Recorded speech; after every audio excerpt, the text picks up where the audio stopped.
فاعوذ باللہ من الشیطان الرجیم بسم اللہ الرحمن الرحیم والعصر ان الانسان لفی خسر الا الذین آمنوا وعملوا الصالحات وتواصوا بالحق وتواصوا بالصبر صدق اللہ العظیم۔ اللہم صلی علی محمد وعلی آل محمد کما صلیت علی ابراہیم وعلی آل ابراہیم انک حمید مجید۔ اللہم بارک علی محمد وعلی آل محمد کما بارکت علی ابراہیم وعلی آل ابراہیم انک حمید مجید۔ اللہ رب العزت کا بہت بڑا احسان ہے کہ اللہ تبارک و تعالیٰ نے ہمیں خانقاہ حنفیہ میں اپنی اصلاح کروانے کی غرض سے جمع فرمایا ہے۔ مرکز اہل سنت والجماعت اور خانقاہ حنفیہ اس کی بنیاد دو چیزوں پر قائم ہے، اور یہ دونوں چیزیں قرآن کریم سے ثابت ہیں۔ یعنی قرآن کریم جن دو چیزوں کا حکم دیتا ہے، ہمارے مرکز اور خانقاہ حنفیہ کی بنیاد ان دو چیزوں پر ہے۔ آپ کے سامنے میں نے سورۃ العصر کی تلاوت کی ہے۔ سورۃ العصر میں ان چیزوں کا تذکرہ موجود ہے۔ اللہ تبارک و تعالیٰ نے ارشاد فرمایا ہے اور زمانے کی قسم اٹھا کر ارشاد فرمایا ہے۔ فرمایا زمانے کی قسم ہے کہ کامیاب انسان وہ ہے، نمبر 1 جس کا عقیدہ درست ہو، نمبر 2 اس کا عمل سنت کے مطابق ہو، نمبر 3 درست عقیدہ اور مسنون عمل کی دعوت بھی دیتا ہو، اور نمبر 4 اگر ان دونوں پر کوئی شبہ پیش آتا ہو تو اس شبہ کا ازالہ بھی کرتا ہو۔ گویا انسان کی کامیابی کی بنیادی چیزیں دو ہیں، نمبر 1 عقیدہ درست ہونا اور نمبر 2 عمل سنت کے مطابق ہونا۔ قرآن کریم کی اس آیت مبارکہ میں اللہ تبارک و تعالیٰ نے ارشاد فرمایا ہے الا الذین آمنوا وعملوا الصالحات، ایمان لائے اور صالح عمل کرے۔ استاذ محترم حضرت متکلم اسلام مولانا محمد الیاس گھمن صاحب دامت برکاتہم عمل صالح کی تشریح فرماتے ہیں کہ صالح عمل وہی ہوگا جو سنت کے مطابق ہوگا۔ ایک شخص عمل بہت کرتا ہے لیکن اس کا عمل مسنون نہیں ہے، حضور علیہ الصلوۃ والسلام جو طریقہ لائے ہیں اس طریقے کے مطابق نہیں ہے۔ اب کہنے کو تو اس شخص کا عمل ہے لیکن چونکہ سنت کے مطابق نہیں ہے، اس لیے یہ عمل صالح نہ ہوگا، یہ عمل غیر صالح ہوگا۔ عمل صالح کے لیے ضروری ہے کہ عمل اس طریقہ کے مطابق ہو اور نبی علیہ الصلوۃ والسلام جو فرامین لائے ہیں ان فرامین کے مطابق ہو، تب یہ عمل صالح کہلائے گا۔ گویا عمل صالح کی بہترین اور واضح تشریح استاذ محترم نے جو فرمائی ہے بہت عمدہ ہے کہ عمل صالح سے مراد مسنون اعمال ہیں۔ انسان کی کامیابی کا مدار عقیدے کی درستی اور اعمال کا مسنون ہونا ہے۔ دیکھیے، عقیدہ یہ عمل کے لیے بھی بنیاد بنتا ہے، اخلاقیات کے لیے بھی بنیاد بنتا ہے۔ گویا انسان کے اعمال اور انسان کے اخلاق قبول اس وقت ہوں گے جب انسان کا عقیدہ درست ہوگا۔ ایک شخص ایسا ہے کہ اس کا عقیدہ خراب ہے، فاسد عقیدہ کا مالک ہے، یوں سمجھیے باطل عقائد رکھنے کا بندہ ہے۔ اب اگر وہ اعمال کرتا ہے تو اس کے اعمال اکارت جائیں گے، اس کے اعمال کا اللہ کے ہاں میزان میں کوئی وزن نہ ہوگا۔ کیوں؟ اس لیے کہ اعمال کے قبولیت کی بنیاد یہ انسان کے عقیدے کی درستی ہے۔ اگر انسان کا عقیدہ باطل ہے، فاسد ہے، خراب ہے تو اس کے اعمال ایسے نہیں ہیں کہ بارگاہ الہی میں قبول ہو جائیں۔ تو بنیادی چیز انسان کے عقائد کی درستی ہے۔ عربی ایک شاعر ہیں فارسی کے، انہوں نے بڑا بہترین شعر اس بارے میں کہا، خشت اول چون حد معمار کج تا سریا میر و دیوار کج۔ فرماتے ہیں کہ اگر مستری اور معمار کسی عمارت کی بنیاد رکھتا ہے اور پہلی اینٹ کو ٹیڑھا رکھ دے تو آپ جتنی اونچی دیوار بناتے جائیں، جتنی بلند عمارت کرتے جائیں، آسمان تک بھی جائے، سریا ستارے تک بھی اگر وہ عمارت جاتی ہے تو عمارت ٹیڑھی ہی جائے گی۔ یہی حال ہے انسان کا کہ انسان کے عقیدہ جو اس کی بنیاد ہے، اگر عقیدہ فاسد ہوا اس کے اوپر جتنے اعمال کی عمارت بناتا چلا جائے گا وہ ایک نہ ایک دن گر جائیں گے، وہ قابل قبول نہیں ہوں گے کیونکہ ان کی بنیاد خراب ہے۔ اس لیے سب سے بنیادی بات جو انسان کی کامیابی کی ہے وہ عقیدے کی درستی ہے۔ ہاں، اعمال صالحہ اگر کرتا ہے درست عقیدہ کے ساتھ وہ اعمال قابل قبول ہو جائیں گے۔ اسی طرح اگر کوئی شخص عقیدہ نیک رکھتا ہے، صحیح عقیدہ پر گامزن ہے، لیکن اعمال میں خرابی ہے، عمل یا تو کرتا نہیں یا عمل کرتا ہے لیکن کوتاہی کر جاتا ہے، تو ایسا شخص اللہ تبارک و تعالیٰ کے ہاں کیا مقام پائے گا؟ ایسا شخص چونکہ صحیح عقیدہ رکھتا ہے اس لیے اس کے اعمال بد یا یوں سمجھیے گناہ، یہ جب اللہ کے دربار میں پیش ہوں گے، اللہ اگر چاہیں گے تو عدل کے قانون کے ذریعے سے ان گناہوں کی گناہ دے کر اس کو جنت نصیب فرمائیں گے، اور اگر اللہ چاہیں گے تو اپنا فضل و کرم فرماتے ہوئے اس کو جنت عطا فرمائیں گے۔ ہم سب کو اللہ تبارک و تعالیٰ سے فضل اور کرم مانگنا چاہیے۔ ہم اس بات کے متحمل ہرگز نہیں ہیں کہ ہم عدل و انصاف مانگیں۔ ہمارے اعمال، ہماری فکر، ہماری سوچ، ہمارے افعال کہاں اس قدر مقام رکھتے ہیں کہ وہ اللہ تبارک و تعالیٰ کی عنایات، اللہ تبارک و تعالیٰ کی رحمتوں کا مقابلہ کر سکیں۔ اللہ کی نعمتیں، رحمتیں بے پناہ ہیں، ہمارے اعمال اس قدر نہیں ہے کہ ان بے پناہ مقابلوں کے مقابلے میں آ جائے۔ اس لیے ہم اللہ تبارک و تعالیٰ سے عدل نہیں مانگتے، اللہ تعالیٰ سے ہم اللہ کا فضل مانگتے ہیں۔ تو بنیادی چیزیں دو ہیں، نمبر ایک عقیدہ درست ہونا، نمبر دو اعمال کا سنت کے مطابق ہونا۔ استاذ محترم یہاں ایک بات ارشاد فرماتے ہیں کہ یہ جو ترتیب ہے کہ عقیدہ بھی درست ہو اور اعمال مسنون ہوں، یہ عام انسان کے لیے ہے، لیکن جب کوئی بندہ عالم ہو، علماء کی محفل میں آپ بیٹھے ہیں، چند سالوں تک آپ عالم بن جائیں گے، تو طلباء سے پھر چلتے ہوئے علماء، مدرسین، واعظین، ائمہ مساجد، دین کا کام کرنے والے مبلغین، جب اس کیٹیگری میں انسان آتا ہے تو اس کی ذمہ داری پہلے سے بڑھ جاتی ہے۔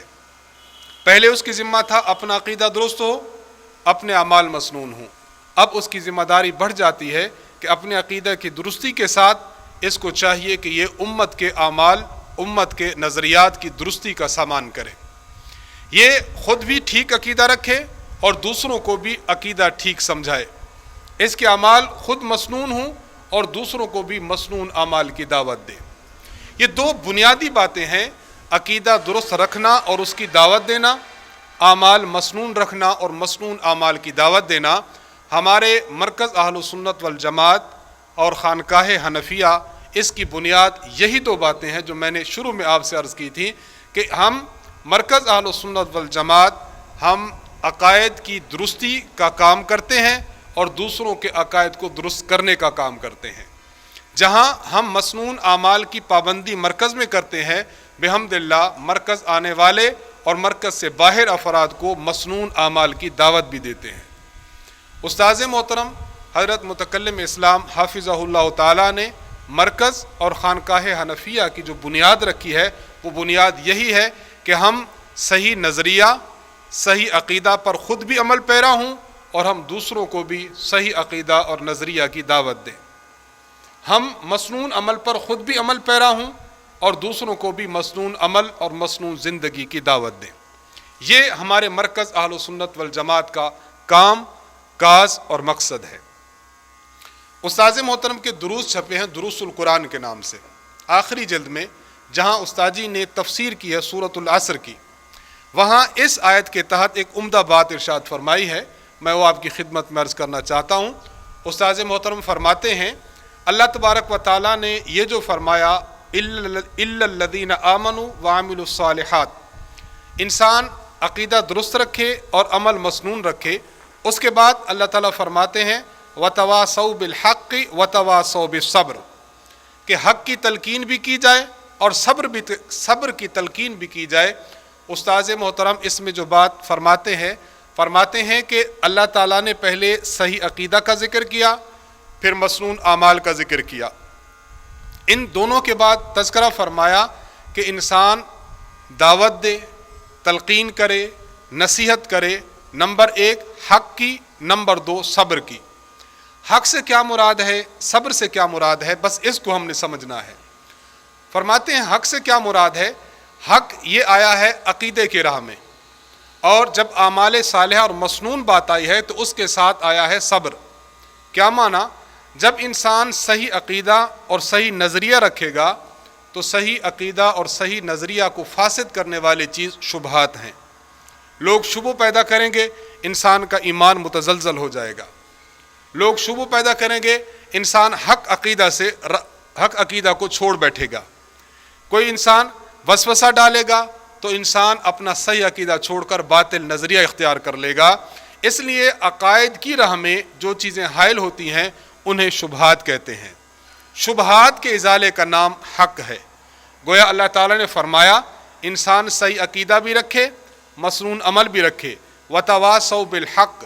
اگر صحیح عقیدہ پر، صحیح نظریہ پر کوئی شبہ پیش ہو، کوئی اشکال کرے، تو پھر آپ اس اشکال کا ازالہ کر کے عقیدہ کو درست اور صاف ستھرا کر دے، یہ تواصی بالحق ہے۔ نمبر 2، وتواصوا بالصبر۔ تواصی بالصبر کیا ہے؟ یہ آیا ہے بمقابلہ انسان کے اعمال مسنونہ کے۔ ایک انسان سنت کے مطابق عمل کرنا چاہتا ہے، مسنون زندگی کی راہ میں جو چیز حائل ہوتی ہے وہ شہوات ہیں، خواہشات نفسانیہ ہیں۔ خواہشات نفسانی پیدا ہوئی، انسان نے عمل چھوڑ دیا، عمل کو بیکار کر دیا یا عمل کے خلاف برا عمل کر لیا۔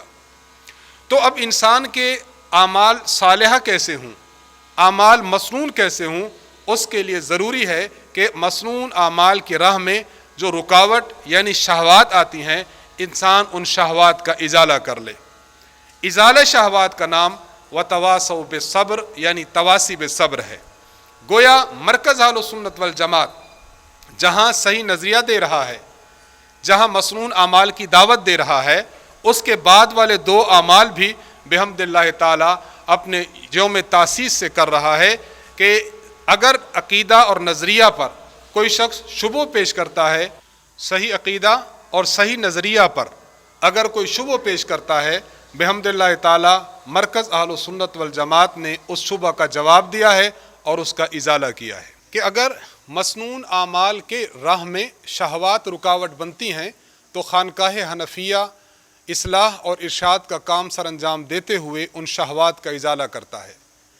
تو مرکز اہل سنت والجماعت میں آنے والا طالب العلم ہو، کسی بھی درجہ کا ہو، یا مرکز میں آنے والا کوئی مرید، کوئی مسترشد ہو، تو وہ یہ 2 باتیں بہت اہمیت کے ساتھ یاد رکھے کہ مرکز میں آ کر ہم نے جہاں اپنے اعمال کی اصلاح کرنی ہے، مرکز میں آ کر ہم اپنے عقائد اور نظریات کی بھی اصلاح کریں انشاءاللہ العزیز۔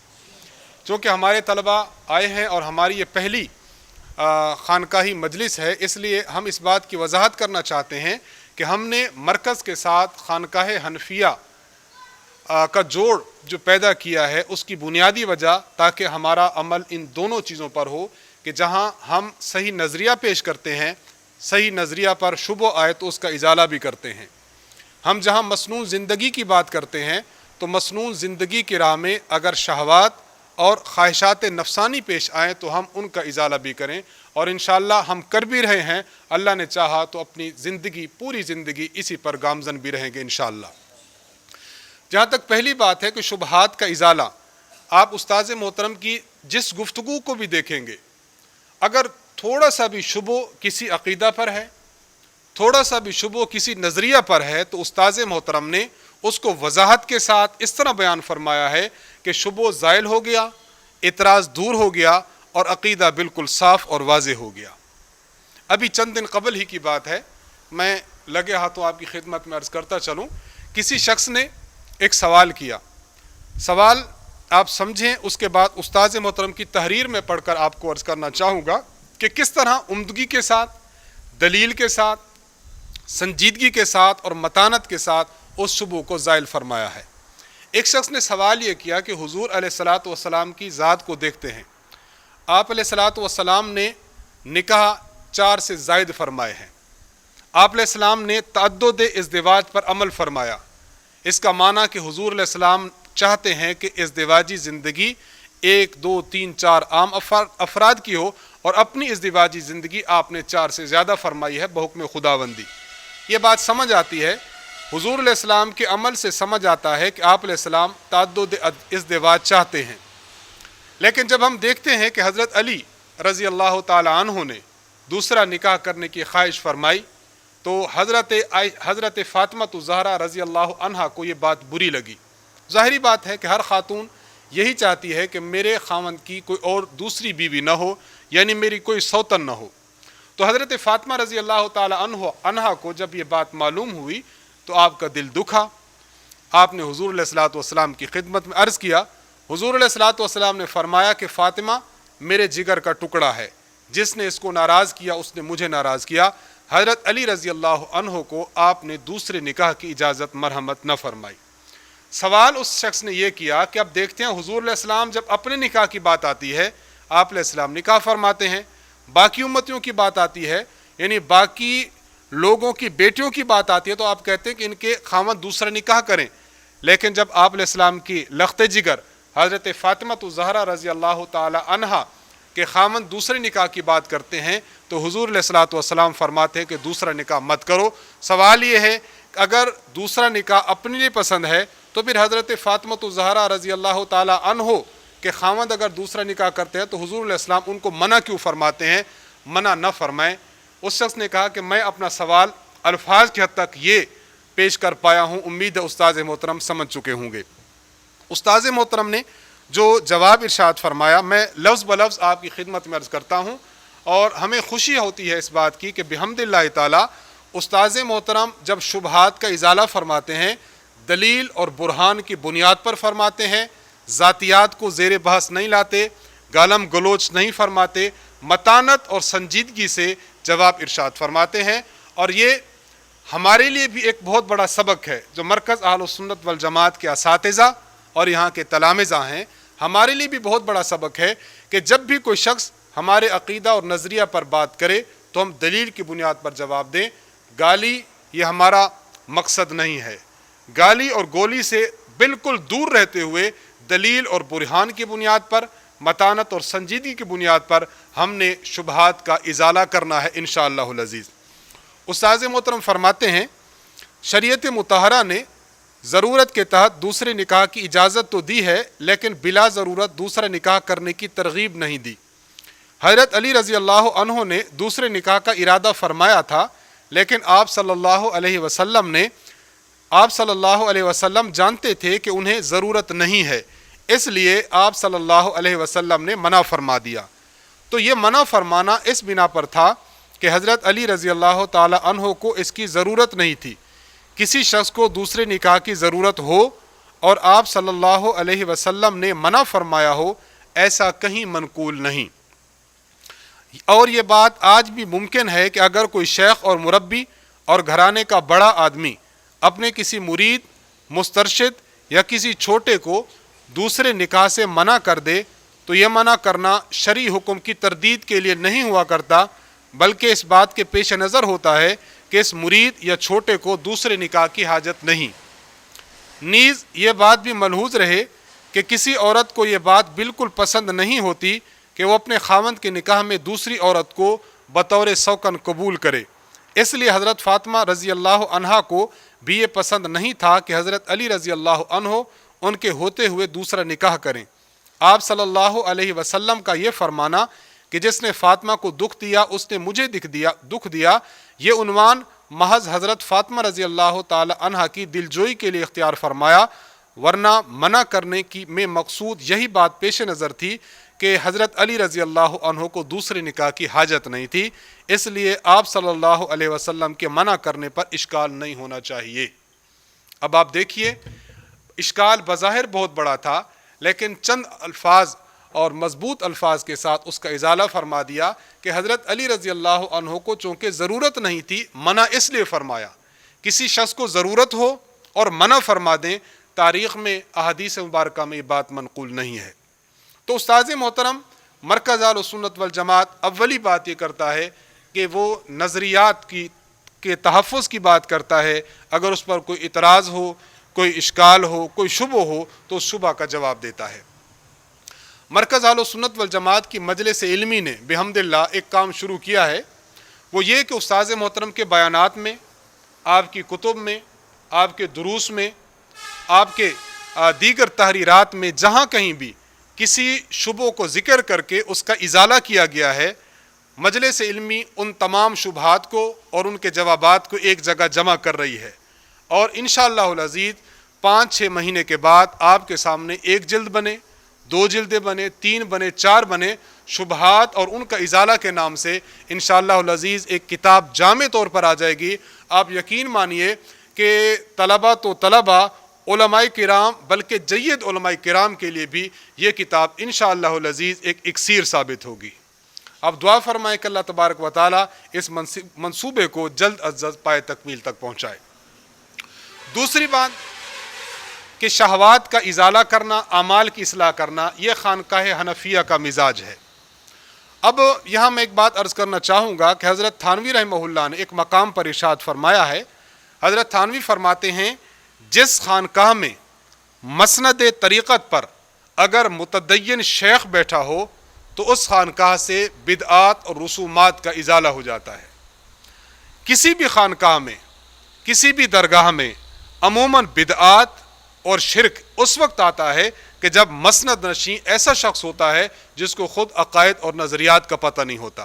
اس لیے آپ دیکھیں گے کہ کئی اہل بدعت ایسے ہیں کہ ان کے خانقاہوں میں رسوم بہت زیادہ ہیں، رواج بہت زیادہ ہیں۔ آنے والا شخص پیر صاحب کو سجدہ کرتا ہے، آنے والا شخص جب قبرستان جاتا ہے تو وہاں طواف کرتا ہے، وہاں قبر کو سجدہ کرتا ہے، وہاں پر اپنی عز اور نیاز پیش کرتا ہے، قبور پر جا کر وہاں نظر و نیاز کرتا ہے۔ یہ کیوں ہے؟ مسند پر ایسی شخصیت موجود ہوتی ہے جو عقائد و نظریات کا جس سے دور کبھی تعلق نہیں ہوتا۔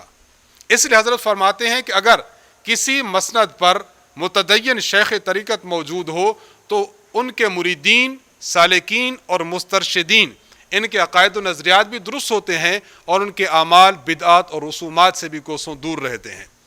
ہم اللہ تعالیٰ کا بہت بڑا شکر ادا کرتے ہیں کہ اللہ تعالیٰ نے ہمیں جو خانقاہ میسر فرمائی ہے، خانقاہ حنفیہ، اس کے شیخ طریقت مسند نشین ہمارے اور آپ کے استاذ محترم حضرت متکلم اسلام حافظہ اللہ ہیں، جو بہت بڑے عالم اور متدین شیخ ہیں۔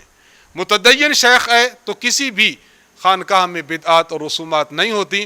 ہم اللہ کا شکر ادا کریں اور اپنے شیخ سے استفادہ کریں کہ واقعی ہمارے اعمال میں فساد نہ آئے، نظریات میں فساد نہ آئے، ہمارے جو ہے وہ افعال میں رسومات اور رواج نہ آئیں۔ یہ اس وقت ہوگا جب ہم مرکز اہل سنت والجماعت خانقاہ حنفیہ کی تمام تر ہدایات پر عمل پیرا ہوں گے، عمل کریں گے نا انشاءاللہ۔ مرکز سے جو بھی استاذ محترم کا بیان آئے، جو بھی ہدایات آئیں، ہم ان کو عمل کی نیت سے لیں، ہم ان کو اس طرح لیں کہ واقعی ہم اپنے نظریات کو بھی درست کر رہے ہیں اور اپنے اعمال کو بھی درست کر رہے ہیں۔ استاذ محترم اگرچہ یہاں حصی وجود کے ساتھ موجود نہیں ہے، لیکن استاذ محترم کی روحانیت بحمداللہ تعالی مرکز اہل سنت والجماعت کو جگمگائے ہوئے ہے اور انشاءاللہ جگمگائے رکھے گی۔ دیکھیے، میں ایک واقعہ آپ سے عرض کرنا چاہتا ہوں۔ ایک شخص کراچی کے تھے، انہوں نے استاذ محترم کو خط لکھا کہ حضرت میں یہاں پر کام کرتا ہوں تو بدنظری بہت ہو جاتی ہے، تو مجھے اس کے ازالے کی بات کریں۔ اب دیکھیں، عمل میں کچھ خلش آیا، انہوں نے اپنے شیخ سے رابطہ کیا۔ استاذ محترم فرمانے لگے کہ آپ میرے پاس آ جائیں۔ وہ شخص یہاں آیا، مرکز کے اعمال کرتا رہا۔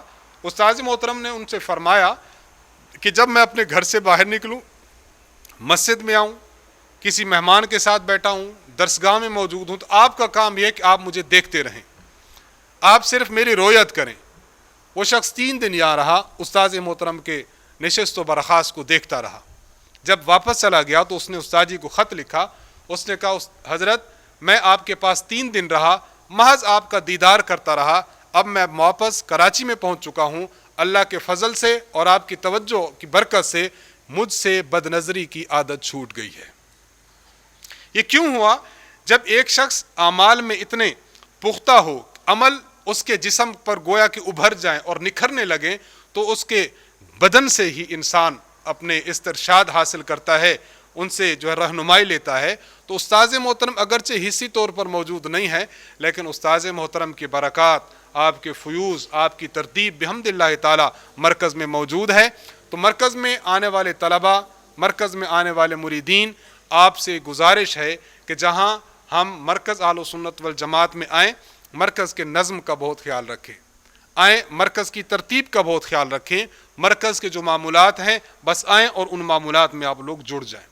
جو طلبہ یہاں پر موجود ہیں بحمد اللہ تعالیٰ پورا مہینہ ان اعمال میں جڑتے ہیں، اس خصوصی طور پر ہماری خانقاہی مجلس میں یہ بھی اہتمام کے ساتھ شریک ہوں، اور شرکت کا مقصد یہی ہو کہ ہم نے ایک ایسی خانقاہ کے ساتھ تعلق قائم کیا ہے کہ جہاں صرف اعمال کی اصلاح نہیں بلکہ اعمال کے ساتھ ساتھ ہمارے نظریات اور عقائد کی بھی اصلاح ہے۔ وہ ایسی باتیں جو بظاہر باقی شیوخ کی نظروں سے اوجھل ہوں، وہ ان کو چھوٹا سمجھ کر نظر انداز کر دیں، استاذ محترم اس چیز کو بھی اجاگر فرماتے ہیں۔ دیکھیے ہم جو ذکر کرتے ہیں لا الہ الا اللہ، اس طرح الا اللہ کا ذکر بعض خانقاہوں میں ایسے ہوتا ہے الا اللہ الا اللہ الا اللہ، لفظ اللہ کو صحیح طور پر ادا نہیں کر پاتے۔ استاذ محترم نے اس کا بھی ازالہ اور اصلاح فرمائی ہے۔ آپ نے فرمایا الا اللہ، جب آپ لفظ اللہ پڑھیں تو اس پر کھڑی مت واضح طور پر پڑھیں تاکہ سننے والا سمجھ آئے کہ لفظ اللہ پڑھا جا رہا ہے۔ اب آپ بتائیے ہم اور آپ پہلے کیسے ذکر کرتے تھے کہ لفظ اللہ کو درست نہیں کرتے تھے؟ لا الہ الا اللہ کا جب ذکر کیا جاتا ہے تو یہاں بھی لفظ اللہ کو صرف زبر کے ساتھ لوگ پڑھتے ہیں، کھڑی زبر کے ساتھ نہیں پڑھتے۔ لا الہ الا اللہ، لا الہ الا اللہ، لا الہ الا اللہ۔ اس چھوٹی سی بھی غلطی ہے جو بظاہر نظروں سے اوجھل ہو جاتی ہے، استاذ محترم نے اس کی بھی اصلاح فرمائی کہ یہاں بھی لفظ اللہ کو زبر کے ساتھ نہ پڑھا جائے بلکہ کھڑی زبر کے ساتھ پڑھا جائے۔ تو جب اتنے متدین شیخ اللہ تعالیٰ نے ہمیں عطا فرمائے ہیں تو بس ہمیں یہ چاہیے کہ ہم خانقاہی اجتماع میں جب آئیں تو اپنے نظریات، اپنے عقائد اور اپنے اعمال کی اصلاح کی نیت سے آئیں، مرکز کے معمولات میں جڑیں، مرکز کی ترتیب اور مرکز کے نظم و ضبط میں جڑیں۔ اللہ تبارک و تعالیٰ سے دعا ہے کہ اللہ تعالیٰ ہمیں ہمارے شیخ طریقت کے برکات اور فیوز نصیب فرمائے، مرکز اہل سنت والجماعت سے اپنے عقائد اور نظریات کی اصلاح کرانے کی توفیق عطا فرمائے، خانقاہ حنفیہ میں اپنے اعمال، اپنے افعال کی اصلاح کی اللہ تعالیٰ ہمیں توفیق عطا فرمائے۔ وآخر دعوانا ان الحمد للہ رب العالمین۔